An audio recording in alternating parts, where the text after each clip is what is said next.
아는 만큼 보입니다. 프랑스 테마의 이것만은 알고 가자. 자, 오늘은 우리가 잘 알고 있는 농민 화가 이삭죽기라든가 만종이나 첫걸음이나 이런 그림으로 우리에게 잘 알려져 있는 장 프랑스와 밀레가 1849년 파리에서 일어난 콜레라를 피해서 퐁테블로 근처에 있는 바르비종이라고 하는 곳에 정착하게 되는데요. 여기서 사망할 때까지 살았던 장 프랑스와 밀레의 아뜰리에에 와 있습니다. 지금은 프랑스 문화재로 등재되어 있는데 이곳을 관장하고 있는 관장님과 인터뷰를 하고 그리고 안에 밀레의 작업실과 살았던 공간을 같이 저와 함께 여행하시죠. 구독 꼭! 좋아요 꼭! 80% 이상이 낮은 구릉지대와 평야로 되어 있기 때문에 프랑스에서는 어디에서나 땅과 하늘이 만나는 지평선을 볼 수 있는데요. 파리 근교에서 바로 밀레의 그림에 등장하는 지평선이죠. 풍광이 아름답고 한가로운 농촌 마을에 정착한 수많은 화가들이 머물면서 열정적으로 토론을 벌이던 화가들의 마을 바르비종입니다. On est dans le musée du peintre Jean-François Millet. C'est un musée qui est ouvert au public depuis 1923, un des plus vieux musées de la région. Et c'est l'endroit où Millet a peint l'Angélus, les Glaneuses, toutes les œuvres mondialement connues. Et ça se passait juste à cet endroit-là, comme on voit dans cette gravure, à côté de cette fenêtre. C'est là où il peignait. Millet a vécu et travaillé dans ces lieux pendant 26 ans. Ce qui est intéressant à savoir, c'est que Millet est parti de Paris parce qu'il y avait une épidémie de choléra à Paris. Il avait ses enfants, donc il a fui l'épidémie. On est dans des sujets d'actualité.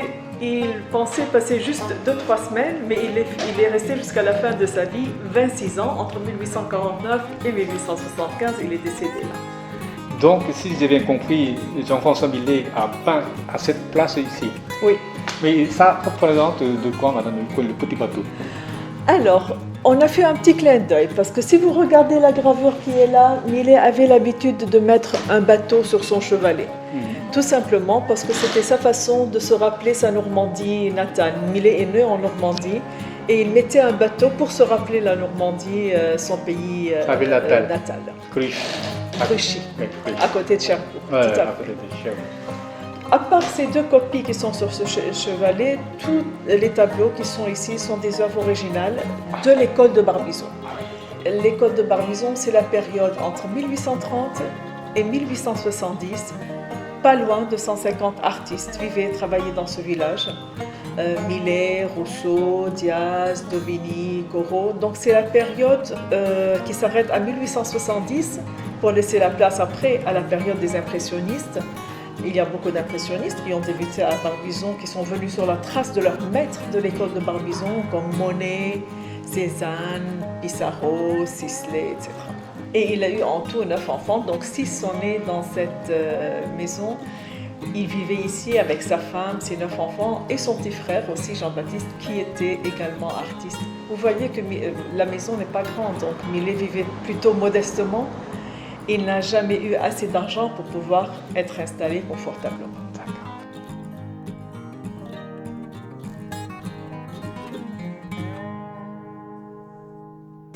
Voilà, donc on se retrouve dans ce qui était la salle à manger. Et là, on a toute l'ambiance de Millet. Vous voyez déjà que la pièce était relativement petite. Hein. Là, on a quelques exemples de dessins, de gravures. On a sa palette. On a un joli dessin aussi sur toile par Millet, quelques photos et portraits de lui et de sa famille. L'horloge qui est arrêtée à 6 heures du matin, l'heure à laquelle Millet est décédé, et c'est une habitude, enfin c'est une coutume en France d'arrêter l'horloge à l'heure du décès de son propriétaire. On est dans l'intimité du peintre. Et on sent que quelque part il va sortir par là avec sa barbe, ses beaux yeux bleus, sa grande taille, le pinceau à la main et venir nous dire bienvenue chez moi.